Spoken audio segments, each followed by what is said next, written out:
Still love you in Tennessee, you're always on my mind.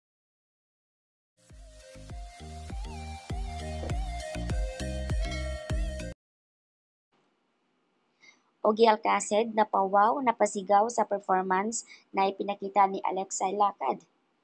Grabe. Do not know these people, pero ang galing. Ang galing-galing. Si Alexa pala iyon. Yun yung nagiging komento na isang netizens. Pack it wrap and crown. Here already. Oh my God, Alexa Ilacad. Chapel Rune. Your face sounds familiar. Ipinakita nga ni Alexa. Nagiging isa si Alexa sa performance dito. Ayon nga sa kanya, wala namang masama kung subukan. Win or loss, importante ipinakita niya yung kanyang talent na gusto talaga niya ma-improve.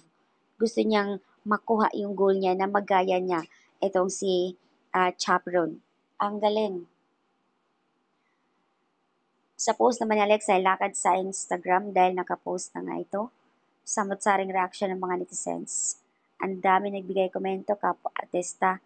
Yes, ayon sa kanila, for the big win, panalo si Alexa, napakagaling. Total package, performer ayon sa Kapamilya Online World at ibang mga Alexa as in. Ito may nagbigay komento. What a talent! Grabe ka, Alexa Ilacad. Performing a chaperon like song na talagang yung perform mo na and doing it live is a vocal suicide unless you have a good ear.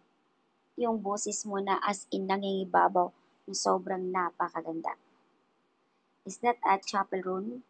Literally, hair voice, OMG. Grabe ka, Alexa. Hindi ko kinaya yung talent.